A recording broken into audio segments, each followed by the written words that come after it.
Bible में लिखा है, धरती के ऊपर, आसमान के नीचे मनुष्य जाति को और कोई नाम नहीं दिया गया जिसके द्वारा इंसान मुक्ति पा सके, पापों की क्षमा पा सके, स्वर्ग पा सके। एक ही नाम है, प्रभु यीशु मसीह। और यहां पर हम देखते हैं परमेश्वर ने यूहन्ना को कहा कि तू जो कुछ देखता है, जो कुछ मैं तुझे दिखाने जा रहा हूं, उसको लिख के कलीसिया को दे दे, ताकि कलीसिया भी आने वाली बातों से अनजान ना रहे। हालेलुया। और हम यहां पर देखते हैं परमेश्वर के द्वारा जो भी भविष्यवाणियां करी गई थी, वो सारी, उसमें से 70% से ज्यादा पूरी हो चुकी है। अब यीशु मसीह के आने की भविष्यवाणी उत्पत्ति से लेकर मलाकी तक की गई थी कि परमेश्वर का पुत्र आएगा, कुंवारी से पैदा होगा, है ना, क्रूस पे चढ़ाया जाएगा, उसके कोड़े मारे जाएंगे। भजन संहिता में लिखा है कि उसके वस्त्रों पे लोग चिट्ठी डालेंगे। हाँ, एक एक भविष्यवाणी जो यीशु मसीह के बारे में पुराने नियम में लिखी गई थी, वो सारी भविष्यवाणियां जब यीशु मसीह इस धरती पर आए, वो सारी भविष्यवाणियां, एक एक भविष्यवाणी पूरी हुई। वो गधी के बच्चे पर बैठेगा, यरूशलेम में उसकी जय जयकार होगी, है ना। एक एक चीज जो कुछ भी उसके विषय में लिखा गया, वो सब कुछ यीशु मसीह के पैदा होने के बाद वो पूरा हुआ। उसके बाद जब प्रभु यीशु मसीह इस धरती पर थे, तो चेलों ने कुछ पूछा। उन्होंने कहा, प्रभु तेरे आने का और जगत के अंत का चिन्ह क्या होगा? मैं धन्यवाद करती हूँ कई बार चेलों का। अगर वो ना पूछते, कई बार हमारा सवाल पूछना बहुत अच्छा होता है, हाँ? क्योंकि बहुतों के अंदर क्या होता है, कुछ चीजों को जानने की क्यूरियोसिटी तो होती है, पर वो पूछते नहीं है, समझ रहे? तो यहाँ पर जो चेले थे वो हमेशा उत्साहित रहते थे, कुछ ना कुछ पूछते रहते थे। मैं सोचती हूँ अगर वो ना पूछते तो मत्ती 24 ना लिखा जाता, हाँ? तो मरकुस 21, लूका 21 ना लिखा जाता। बहुत सारी चीजें थी। जब उन्होंने ये पूछा तो प्रभु को उनको उत्तर देना पड़ा, और वो बातें जो प्रभु ने बताई, वो आप और मैं आज उसके कारण आशीषित हैं। हमने भी जाना कि वो क्या चिन्ह होंगे और हमें कैसे तैयार होना है। हालेलुया। तो अच्छी चीज है जब हम परमेश्वर के सामने क्यूरियोसिटी को जगाते हैं, हम जानना चाहते हैं चीज़ों को, प्रभु हमारे ऊपर चीज़ों को जाहिर करता है।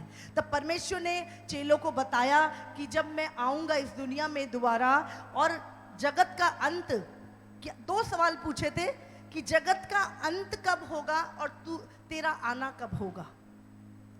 ये दोनों चीज़ें साथ साथ होंगी, प्रभु ने बताया। मेरे आने से पहले दुनिया में क्या क्या घटेगा और कैसे दुनिया, संसार का अंत होगा, वो दोनों चीज़ें प्रभु यीशु ने मत्ती 24, आप घर जाके उसे पढ़ें, और लूका 21 उसको भी पढ़ें घर जाके, जो यीशु मसीह ने चिन्ह दिए। हालेलुया। तो हम देखते हैं यीशु मसीह ने जब बोला था कि वहाँ पे जो एक मंदिर था, बहुत बड़ा मंदिर जो सुलेमान के समय का था, वो ढा दिया गया, फिर बना। और जब चेले उस मंदिर के विषय में बातें कर रहे थे कि प्रभु देख कितना बढ़िया संगमरमर का ये लगा है, प्रभु ने कहा पत्थर पे पत्थर भी नहीं रहेगा जो ढाया ना जाएगा। और ये भविष्यवाणी सन 70 AD में, अभी क्या चल रहा है 2021, तो एक से यीशु मसीह के जन्म से समय शुरू हुआ था। जो आज का जो कैलेंडर है वो यीशु के जन्म से शुरू हुआ था। हम कहते हैं ना AD, BC, बिफोर क्राइस्ट, यीशु के आने के बाद, यीशु के आने से पहले। तो पूरी दुनिया, अगर आप अपनी भी डेट लिखते हो ना जन्मदिन की, तो वो यीशु की डेट से आती है। हालेलुया। तो आप कहीं भी भाग नहीं सकते प्रभु से, समझ रहे हैं आप? तो 70 AD में जो पहली ये 2021 है तो पहली 100वीं सदी, जो पहला 1 से 70 तक, तो यीशु मसीह जब आए थे तो 33 साल इस संसार में वो रहे, 33.5 साल। तो 70 एडी में वो भविष्यवाणी पूरी हुई थी। और बाइबल बताती है कि वो किसी राजा के द्वारा वो मंदिर क्या है ढा दिया गया, और क्योंकि वो मंदिर में सोना लगा था तो उन्होंने क्या किया, पत्थर भी कूट कूट के उसमें से सोना निकाला, जो यीशु ने कहा था कि पत्थर पे पत्थर भी नहीं रहेगा जो ढाया ना जाएगा। और वो भविष्यवाणी 70 एडी में पूरी हो चुकी है। हालेलुया। और उसके बाद जो भविष्यवाणियां कही गई वो भी पूरी हो चुकी हैं, और कुछ पूरी होने वाली है, और कुछ अभी चल रही है प्रेजेंट में। तो आज हम उन्हीं चीजों के विषय में हम सीखेंगे। देखो, पुराने समय के लोगों के लिए जो प्रकाशित वाक्य है वो है दानियल की किताब। समझ रहे? पुराना नियम में जो परमेश्वर ने 2000 अब के समय की जो भविष्यवाणी लिखी थी वो दानियल की पुस्तक थी। और जो कलीसिया के लिए, चर्च के लिए जो परमेश्वर ने आने वाली भविष्यवाणियों की पुस्तक थी वो है प्रकाशित वाक्य। हालेलुया। और जब आप इन दोनों को मिला के पढ़ते हैं तो वो सारी भविष्यवाणियां सेम एक्यूरेट बनती है। हालेलुया। तो कितनों को समझ में आ रहा आज?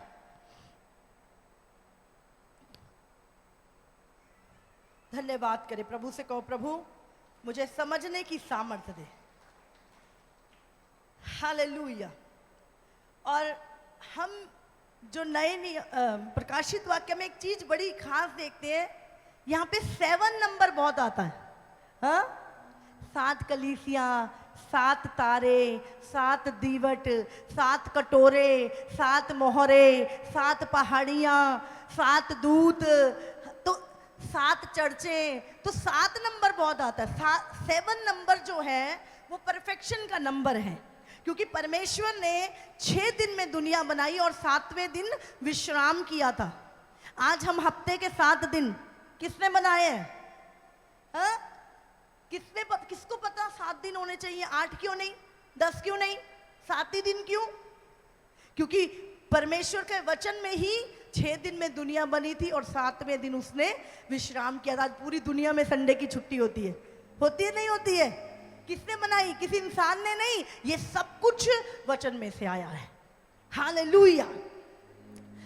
तो 7 कलीसियाएं, पौलुस ने भी पहले 7 कलीसियाओं को पत्रियां लिखी थी। वही 7 कलीसियाएं जिनको प्रभु यीशु मसीह ने भी 7 लेटर लिख के दिए, वो 7 कलीसियाएं पहले से थी।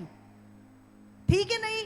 रोमन्स की कलीसिया हम पढ़ते, रोमियो की किताब, कुरंथियों की, इफसुस की, इफसियों की, हाँ, फिलिपियों की, कुलस्सियों की, थिस्सलुनियों की, पढ़ते कि नहीं पढ़ते? तो 7 कलीसिया जो थी वो पहले से थी, जिनको पौलुस ने पत्र लिखे हुए थे। पर यही 7 कलीसियाओं को प्रभु यीशु ने भी पत्र दिए। हालेलुया। अब हम होंगे 7 तारे क्या है प्रभु के हाथ में? हाँ? ये 7 दूत कौन है? तो उस समय पर वो चीजें नहीं थी, तो प्रभु ने क्या है उसको दृष्टांतों में, चिन्हों के द्वारा हमें बताया। हालेलुया। और हम एक चीज और देखेंगे कि ये जो प्रकाशित वाक्य हमारे पास आया, ये भी 7 सिद्धांत, 7 चक्र पार करके आया। कैसे? पिता ने ये प्रकाशित वाक्य दिया पुत्र को, पुत्र ने दिया दूत को, दूत ने दिया यूहन्ना को। कितने हो गए? 4। यूहन्ना ने दिया कलीसिया को, नहीं, यूहन्ना ने पवित्र आत्मा के द्वारा। अब देखते पिता ने किसको दिया? यीशु ने, दूत ने यूहन्ना को, यूहन्ना ने प्रेरित को। जो 7 दूत थे वो कलीसिया के 7 पास्टर थे। समझ रहे हैं? प्रेरित को, और प्रेरितों ने किसके द्वारा दिया? पवित्र आत्मा के, और पवित्र आत्मा के द्वारा किसको दिया गया? चर्च को। हालेलुया। तो ये 7 चक्कर पार करके हमारे तक ये वचन पहुंचा। हालेलुया। पिता, पुत्र, पवित्र आत्मा, दूत, प्रेरित, यूहन्ना, और उसके बाद चर्च का प्रेरित, जिसके द्वारा ये हम तक पहुंचा। हालेलुया। और मैं आपको बताना चाहती हूँ कि 70 एडी में जब वो ढाया गया, और कलीसिया उस टाइम थी धरती पर, और बहुत सारी कलीसियाएं 90 एडी में शुरू हो चुकी थी। दुनिया की अलग अलग जगहों पे बहुत सारी कलीसिया, चर्च शुरू हो चुकी थी। हालेलुया। और वो बहुत समय, उसके बाद बहुत बड़ा क्लेश काल भी आया, कलीसियाएं सताई गई। मैं जब इसकी स्टडी कर रही थी, और जब मैंने इतिहास पढ़ा, और मैंने देखा कि कितनी मुश्किलों में कलीसिया निकली है, और यहूदी लोग, मतलब मेरी रूह कांप गई थी, क्योंकि शैतान हमेशा से इंसान के पीछे पड़ा रहा। वो नहीं चाहता था कि जो जगह, देखो शैतान कौन है पहले हमें समझना पड़ेगा। हाँ? शैतान परमेश्वर के द्वारा बनाया हुआ पहले एक अभिषिक्त करूब था। एक होते हैं दूत, एक सराब, एक करूब। करूब जो थे वो 5 ही बताते कि 5 करूब थे, और जो ये करूब था, इसके बारे में यहीजकेल 28 में भी लिखा है, और यशायाह 14 में भी इसके विषय में लिखा है, आप पढ़ सकते हैं। तो ये इसको बनाया गया था, स्पेशल रीति से प्रभु ने बनाया था इसको। इसके अंदर सारे इंस्ट्रूमेंट, म्यूजिक फिट था, और इसको 7 तरह के मड़ियों से बनाया गया था। 7 तरह के ऐसे बहुमूल्य पत्थर उसमें जड़े गए थे, और ये इतना खूबसूरत था और बुद्धि से भरपूर था। और ये क्या करता था? ये हमेशा परमेश्वर के सिंहासन के सामने अपने पंखों को फैलाए हुए खड़ा रहता था, और परमेश्वर की आराधना किया करता था। हालेलुया। और ये क्या करता था? लीड करता था उस आराधना को, और इसके पीछे करोड़ों दूत परमेश्वर की आराधना करते थे। हालेलुया। और जब ये इतना खूबसूरत था, इतना बुद्धिमान था, और कहते परमेश्वर की जो महिमा थी इसके द्वारा फैलाई जाती थी। और एक दिन इसके मन में एक बात आई, कहते ना जब तुम किसी को दूर से देखते हो तो तुम्हें उसके मिलने की चाह रहती है। जब तुम उस व्यक्ति के करीब चले जाते हो, फिर तुम चाहते हो कि तुम उसकी तरह बन जाओ। कोई बुरी बात नहीं, लेकिन एक समय आता है जब तुम सोचते हो मैं इसको हटाकर मैं ही इस पोजीशन पे आ जाऊं, वो रॉन्ग है। हालेलुया। तो इस दूत के मन में ये ख्याल आया कि क्यों ना ये सिंहासन, प्रभु तो करता ही क्या है, सारा स्वर्ग तो मैं मेंटेन कर रहा हूं, सारे स्वर्ग की तो देखरेख मैं कर रहा हूं, सारे दूत तो मेरा कहना मानते हैं, क्यों ना ये सिंहासन मेरा हो जाए। उसके मन में ये ख्याल ही आया था। और जो परमेश्वर, वो सर्वशक्तिमान परमेश्वर है, उसने सब कुछ बनाया है। और जब परमेश्वर, उसने, कहते ना प्रभु एकदम से क्रोध नहीं करता। उसके बाद उसने क्या किया? वो विचार के ऊपर काम करना शुरू कर दिया, और उसने बहुत सारे जो दूत थे स्वर्ग के, उनको भरमा दिया। कैसे भरमाया? कहते स्वर्ग में भी वो लेन देन करता था। क्या लेन देन था? वो प्रभु की, अभी देखो, अब मैं एक पेन लेके मैं जाके एक व्यक्ति को, है ना, मैं बोलूं कि परमेश्वर ने तुम्हारे लिए बहुत अच्छा गिफ्ट भेजा है, तो ये व्यक्ति क्या करेगा? प्रभु की धन्यवाद करेगा, प्रभु की महिमा करेगा, है ना, और परमेश्वर की वर्शिप करेगा, और दिल से रोएगा कि प्रभु मेरा कितना ध्यान रखता है। बोलेगा कि नहीं? तो ये क्या है?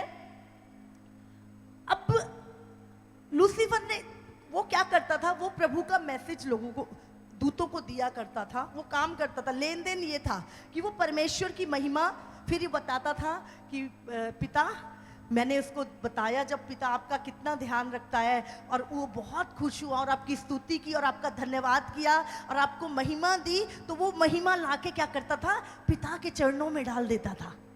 समझ रहे हैं आप? वो धन्यवाद पिता के चरणों में डाल देता था। लेकिन अब जब उसके मन में पाप आ गया तो उसने क्या किया, उसने कहा ये गिफ्ट, मैंने देखा तुम बहुत उदास थे, हाँ, और मुझे बड़ा तरस आया तुम पर, क्योंकि मैं तुमसे बहुत प्यार करता हूं और मैं तुम्हारे लिए ये गिफ्ट लाया हूं। ठीक है, अब ये किसको महिमा देगा, किसके लिए थैंकफुल होएगा? बोलो, मेरे लिए। और मैंने क्या किया, वो परमेश्वर का जो धन्यवाद इसने प्रभु का करना था, प्रभु को महिमा देनी थी, उसकी स्तुति करनी थी, वो सारी मैंने क्या किया, चुरा ली, खुद ले ली। और वो मैसेज, वो धन्यवाद, वो महिमा परमेश्वर तक नहीं पहुंचाई। तो ये सारे काम जो था वो शैतान वो वहां पर करना शुरू हो गया था। और उसने क्या किया, 33%, बाइबल ने लिखा 1/3, 100 में से 1/3 जो दूत थे स्वर्ग में, उसने अपने पीछे लगा लिए। और परमेश्वर ने जब उसको नीचे फेंका, अब कितने तरह के स्वर्ग हैं? बाइबल हमें बताती है कि 3 तरह के स्वर्ग हैं। समझ रहे? तो परमेश्वर ने उसको, जहां परमेश्वर रहता था तीसरे स्वर्ग में, वहां से उसको दूसरे स्वर्ग में फेंक दिया। समझ आ रही है? और जब उसको निकाल दिया गया, जब किसी की कुर्सी छीनती है ना, उससे पूछो, जब दूसरा व्यक्ति कुर्सी पे आता है तो उसको ऐसा लगता है ये सबसे बड़ा दुश्मन है मेरा, जबकि उसने कुछ नहीं किया होता है। और अब शैतान को बहुत गुस्सा था कि मैंने तो क्या सोचा था, और मैं तो स्वर्ग से ही निकाल दिया गया। अब वो क्या हुआ, परमेश्वर का दुश्मन बन गया। और केवल वो नहीं बन गया, उसके साथ जो करोड़ों दूत, 1/3 दूत जो नीचे गिरे, वो भी परमेश्वर के दुश्मन बना दिए उसने। और ये सब इन्होंने कहा चलो कोई बात नहीं। उससे पीछे कैसे लगाया था पता है? कि दुनिया में जैसे परमेश्वर की आराधना होती है, मेरी आराधना होगी, और मेरे साथ मैं तुम्हारी आराधना भी करूंगा, लोग तुम्हारी भी वर्शिप किया करेंगे, और हम सब क्या है, दुनिया के, संसार के ईश्वर बन जाएंगे। और ये लालच, अब उनके पास शक्ति तो थी, परमेश्वर के साथ रहे हुए थे तो नकल अच्छी कर सकते थे प्रभु बनने की, समझ रहे, ताकत भी थी, और स्वर्ग का रास्ता भी कहीं ना कहीं जानते थे, समझ रहे। तो लोगों को बेवकूफ बनाना कोई बड़ी बात नहीं थी उनके लिए। और उनके पास वो गुण भी थे, गुण बोलेंगे, वो ताकत, वो बल, वो चीजें जो प्रभु ने उनको दी थी, वो अनॉइंटिंग भी थी उनके पास, वो तेज भी था। और वो लिखा है स्वर्गदूत जो थे वो ज्योति में स्वर्गदूत थे, वो प्रकाश भी था उनके पास, लेकिन वो प्रकाश क्या है, प्रभु का दिया हुआ गिरा हुआ प्रकाश था, वो रियल नहीं था जो प्रभु के पास है। हालेलुया। कितनों को समझ आए? थोड़ा क्लियर हुआ? हमें जब इस धरती पर आए हैं तो हमें सारी बातों को जानना बहुत जरूरी है, नहीं तो अंधकार में ही मर जाएंगे और पता नहीं कहां शैतान लेके जाएगा। आप जानते सबसे ज्यादा चर्च का विरोध क्यों होता है? आप कहीं जाओ आपका विरोध नहीं होगा। चर्च का विरोध क्यों होता है? क्योंकि चर्च में शैतान की शुरुआत से लेके अंत बता दिया जाता है, फिर लोग क्या करते हैं, उससे डरते ही नहीं है। तो वो नहीं चाहता कि लोग चर्च में जाएं, और चर्च में क्या है, इस वचन के अंदर सब कुछ, मनुष्य जाति की उत्पत्ति से लेके अंत तक की बातें, और उस शैतान का खुलासा जो हुआ है, वो नहीं चाहता कि लोग मेरे सच को जाने और मेरा डर लोगों के अंदर से निकल जाए। हालेलुया। इसीलिए वो एक व्यक्ति को सबसे अधिक रोकता है चर्च आने से। कितनों को समझ में आ रही है? मैं एक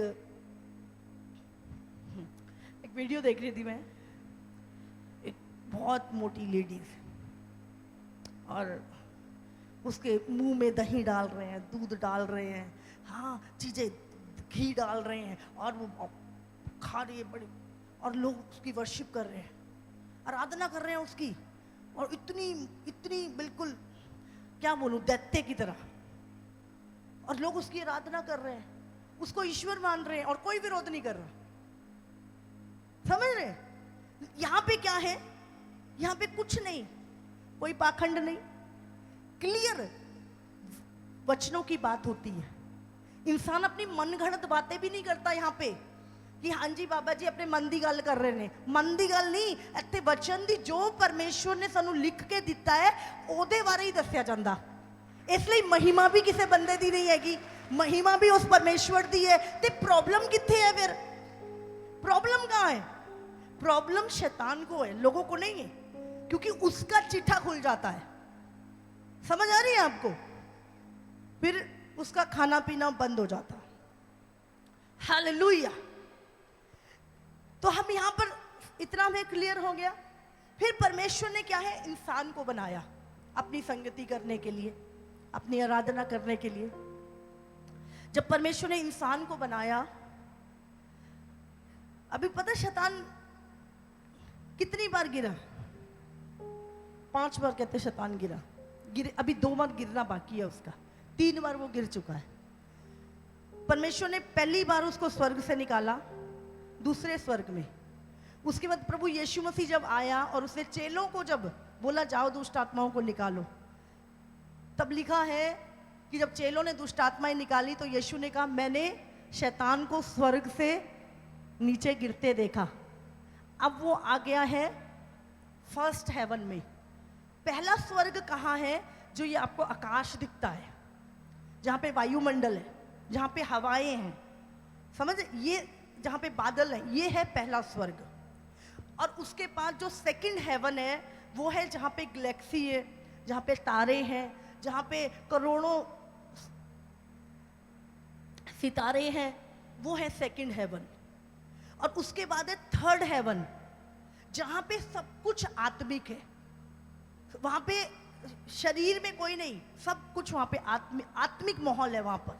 वो है थर्ड हेवन जहाँ परमेश्वर रहता है। हालेलुया। जब तक हम नहीं जानते थे दुनिया के विषय में, तब तक हमने कभी बादल भी नहीं देखे थे, हमने कभी आकाश भी नहीं देखा था। लेकिन उसके बाद अभी टेक्नोलॉजी बढ़ी तो हम ऊपर जाना शुरू हो गई। उसके बाद टेक्नोलॉजी और बढ़ी तो लोग स्पेस में जाना शुरू हो गए, और पता लगा भी अरे करोड़ों अरबों तारे हैं दुनिया में, है ना, कितनी गैलेक्सी है, कितनी सारी चीजें हैं। तो अब इंसान कहे नहीं नहीं ये दोनों तो ठीक है, तीसरा नहीं हो सकता। हालेलुया।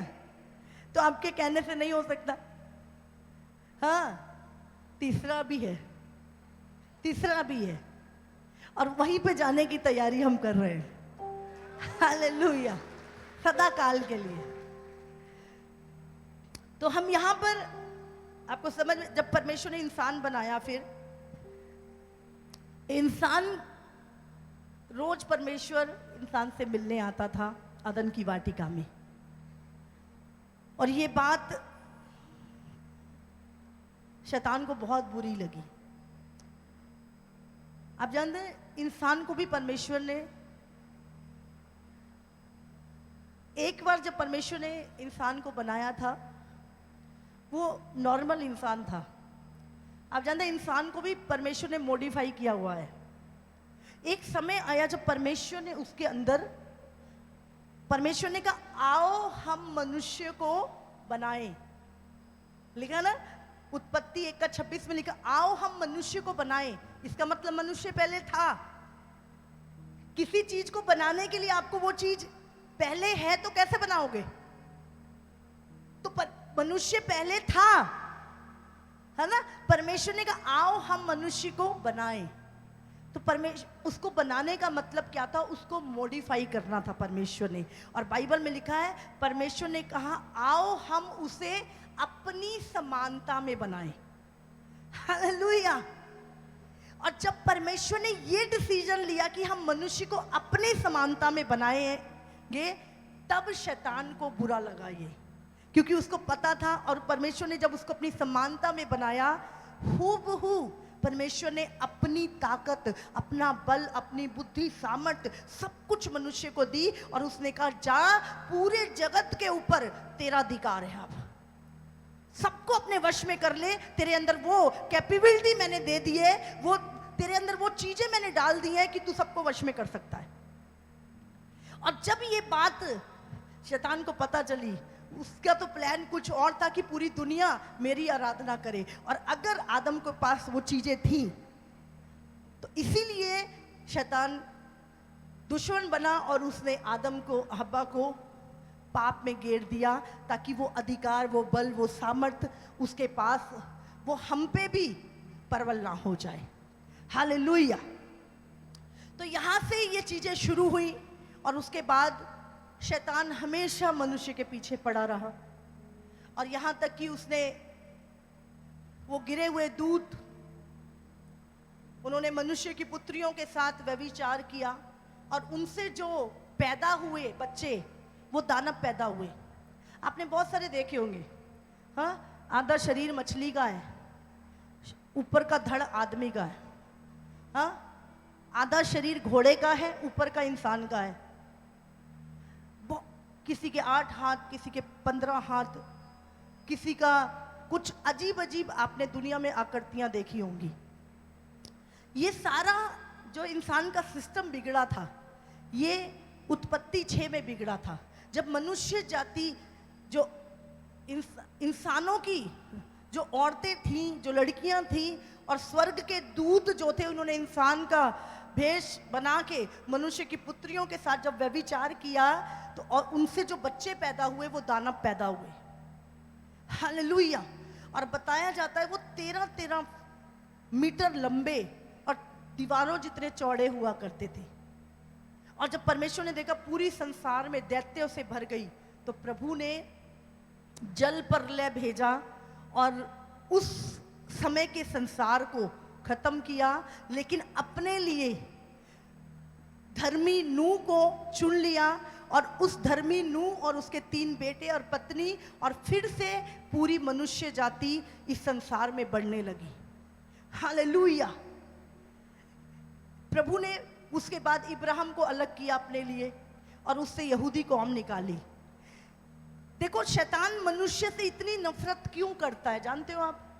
क्योंकि परमेश्वर ने मनुष्य को अपने स्वरूप में बनाया है, अपनी समानता में बनाया है। इसलिए जब वो तुम्हें देखता है, वो परमेश्वर को देखता है, और जब वो परमेश्वर को देखता है, वो तुमसे नफरत करता है और तुम्हें मिटाने की कोशिश करता है। हालेलुया। इसीलिए अगर हम यहूदियों का इतिहास देखें, तो जब मूसा के समय पर राजा फिरौन ने 2 साल के बच्चे मरवा दिए थे, और यहां तक उसने दाइयों को हुक्म दे दिया था कि अगर इजराइलियों के लड़के पैदा हो तो पैदा ही मार देना, और लड़कियां पैदा हो तो उनको रख देना। लेकिन बाइबल में लिखा है दाइयां परमेश्वर का भय मानती थी और वो छोड़ दिया करती थी। और उसके बाद अगर हम पिछली सदी में ही चले जाएं, 100 साल पहले ही अगर हम देखें, अगर आप खोल के देखो कितने यहूदी, लिखा है कहीं पर जब यीशु मसीह आए थे उस समय पर, जब वहां का जो राजा था टाइटस, और रोमी जो राज्य था वो बहुत क्रूर था, और लिखा है उन्होंने इजराइलियों को घेर लिया था और 4 महीने वहां की घेराबंदी की, वहां पे मरी फैल गई, वहां पर बीमारियां फैल गई, और लिखा लाखों लाशें दीवार के बाहर फेंकी, और औरतों ने अपने बच्चे काट काट के खाए। इतना बुरा हाल उस जगह पर था। और जब उनको बाहर निकाला गया, जो थोड़े बहुत रह गए थे, 4 महीने जब खाना नहीं, पीना नहीं, कुछ नहीं, तो कहते हैं उनको पूरी दुनिया में बेचने के लिए उनकी बोली लगाई, कोई खरीदता भी नहीं था उनको, इतना वो कमजोर हो गए थे। और उसके बाद 60 लाख यहूदी हिटलर ने मारे थे। हिटलर इतनी नफरत करता था क्योंकि उसके अंदर शैतान था। उसने कहा मैं यहूदियों को उनका नामो निशान मिटा दूंगा दुनिया से। पूरी दुनिया यहूदियों से नफरत करती थी, क्योंकि यहूदियों में से ही मसीहा आया था, यहूदियों में से ही मुक्ति आई थी। और जो भविष्यवाणियां प्रकाशित वाक्य में लिखी हुई थी वो पूरी होनी है। और शैतान नहीं, अगर ये कौम नहीं रहेगी तो ये पूरी नहीं होंगी। आप सोचो, 25 लाख मार दिए, 60 लाख यहूदी कैसे मारे पता है? हिटलर ने ट्रेनों में, बैलगाड़ियों में उनको लाते थे और ऐसे कमरे बने हुए थे जिनमें उनको भर देते थे। भरने के बाद जहरीली गैस छोड़ देते थे, और जब जहरीली गैस छोड़ देते थे तो सारे के सारे क्या है, वहां पे ढेर हो जाते थे। इस तरह हिटलर ने 60 लाख यहूदियों को मारा था। और उसी की तरह जो रोम के जो शासक हुए, जिसमें से टाइटस था, नीरो था, वो इतने क्रूर थे, उनके अंदर शैतान बैठा रहता था और वो शेरों के, जिंदा शेरों के सामने डाल दिया करते थे यहूदियों को। यहां तक कि उनके बच्चों को पकड़ के दीवारों से पटक पटक के मार दिया करते थे। इतनी नफरत करते थे वो लोग। वो नहीं, शैतान करता है। और पूरी विश्व में, पूरी दुनिया में क्या है, गुलामों की तरह उनको बेच दिया गया। कितने साल पहले? सन 100 में। और पूरे इजरायली, पूरे वर्ल्ड से अलग अलग देशों में गुलामों की तरह उनको बेच दिया। उनका कोई वजूद ही नहीं रहा, उनका अपना कोई देश ही नहीं था।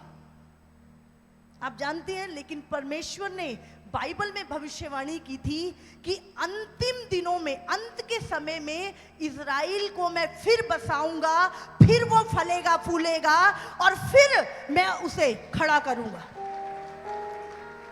और अब जानते, जो कौम 2000 साल से पूरी दुनिया में पता नहीं जिंदा थी, मर गई कहां, कैसे, सोच के देखो तुम, वजूद मिट जाता है बंदे का 2000 साल में।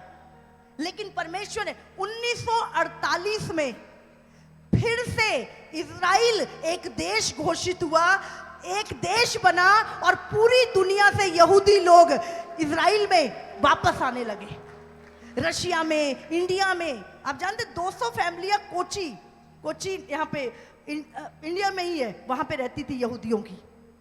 अफ्रीका में, रशिया में, पूरे ऑल ओवर वर्ल्ड में यहूदी लोग रहा करते थे। और 1948 में फिर से उनको देश का दर्जा मिला, फिर से उनका देश बसाया गया और पूरी दुनिया के यहूदी वहां पे जाके वापस अपने देश, अपने घर में गए।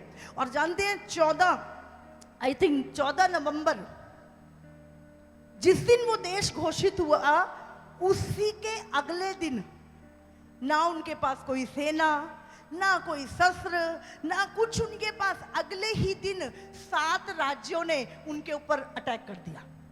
7 राज्यों ने, मिस्र, जॉर्डन, लेबनान, 7 कंट्रियों ने एक दिन पहले देश बनाए और अगले दिन 7 देशों ने उस पर अटैक कर दिया कि हम इसको मिटा देंगे। और उनकी जो सेना थी वो करोड़ों में थी और जो यहूदी थे वो 6.5 लाख, जिसमें स्त्रियां और बच्चे भी थे और जो बहुत ही आम लोग थे।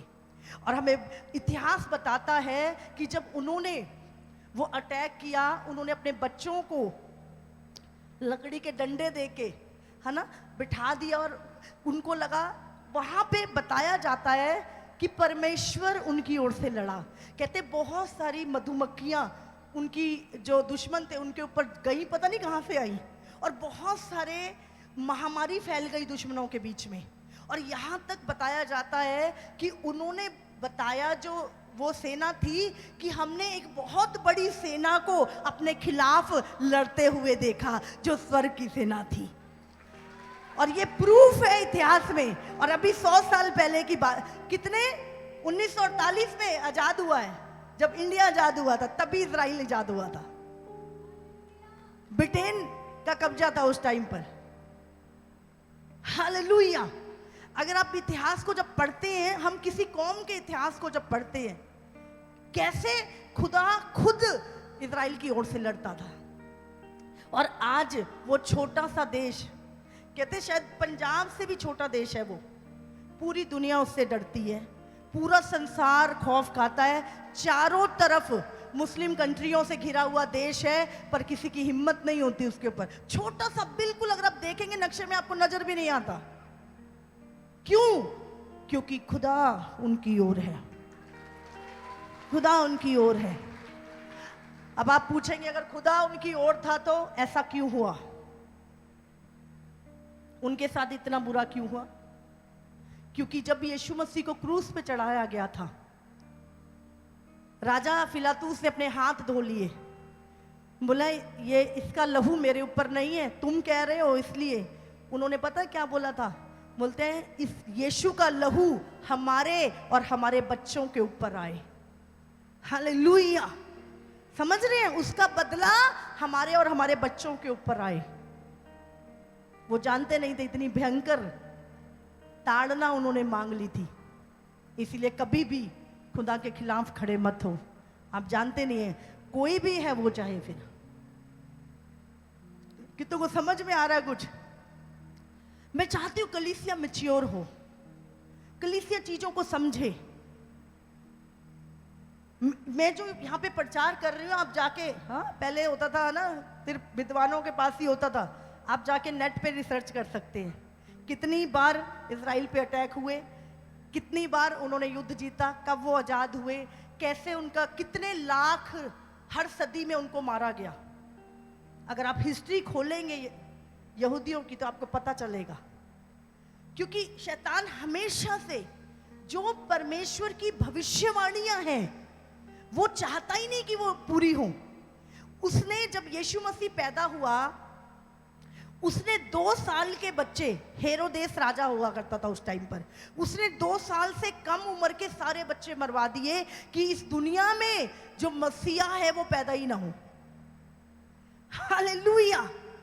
क्योंकि जब लिखा है दूसरे देश से ज्योतिषी आए और उन्होंने कहा कि हमने देखा है कि यहूदियों का राजा वो मसीहा इस दुनिया में पैदा हो गया है, तो हेरोदेस को लगा कि मेरा राज्य छीन जाएगा, तो उसने सारे बच्चों को मरवा दिया था। समझ आ रही है आपको? कि खुदा ने ये भविष्यवाणियां लिखी हमारे लिए, लेकिन शैतान भी जानता है और वो कहीं ना कहीं चाहता है कि ये भविष्यवाणी पूरी ना हो। पर ये प्रभु ने लिखी है जिसका वचन कभी टल नहीं सकता। वो कहता है धरती और आकाश टल सकते हैं पर मेरा वचन बिना पूरा हुए कभी ना टलेगा। हालेलुया! समझ रहे हैं आप? तो वो भविष्यवाणियां तो पूरी होंगी पर शैतान उसे रोकने की कोशिश करता है। आप जानते कई बार शैतान ने यीशु को क्रूस पे बलि होने के लिए रोका। एक बार पतरस के द्वारा, ना प्रभु तू ना जाए क्रूस पे। एक बार शैतान ने कहा दुनिया का सारा धन तुझे देता हूं, मुझे दंडवत कर। आप जानते शैतान सर्वज्ञानी नहीं है, लेकिन वो कुछ चीजें जानता है। हो सकता है वो 80% जानता हो, पर वो 100% नहीं जानता प्रभु के प्लान को, वो किस रीति से पूरा होगा। हालेलुया! तो कितने को समझ में आ रहा है? तो शैतान कभी नहीं चाहता कि इस धरती पर परमेश्वर का राज्य आए, इसीलिए वो आज भी कलीसिया के खिलाफ कार्य करता रहता है। तो यहां पर हम देखते हैं, हमने यीशु मसीह का वो रूप, उस समय इजराइल में चर्च शुरू हुए। इंडिया में 12 चेलों में से एक चेला थोमा आया और वहां से चर्च शुरू हुए साउथ से, और यूनान में भी, मकदूनिया में बहुत सारी चर्च शुरू हुई। और इस तरह जो कलीसियाएं थी वो पूरी दुनिया में खुदा की जो खुशखबरी थी, जो उद्धार और मुक्ति का संदेश था, पूरी दुनिया में फैल गया। हालेलुया! क्योंकि ये काम किसी इंसान का नहीं था, नहीं तो बंद हो जाता, पूरे संसार में नहीं जाता ये काम। हमेशा लोग उस वचन के विरोध में रहे, खुदा के सारे दासों को काटा गया। पूरी बाइबल का एक एक अक्षर खून से लदा पड़ा है। करोड़ों लोग मारे गए, 1-2 की बात नहीं कर रही मैं, करोड़ों करोड़ लोग मारे गए ताकि ये वचन लोगों तक ना पहुंचे, ताकि इंसान मुक्ति ना पा सके। इंसान अनंत काल के लिए नरक में जाए। शैतान ने इस वचन को रोकने की कोशिश की, जो आज भी कर रहा है वो, और करता रहेगा जब तक यीशु नहीं आता। लेकिन मिटाने वाले मिट जाएंगे, क्योंकि वो इंसान है, वो अपने बनाने वाले को कभी मिटा नहीं सकते, उसका काम हमेशा चलता रहेगा। हालेलुया। जिसने हमें बनाया, हम उसको मिटाने चले, ये हो नहीं सकता। हालेलुया।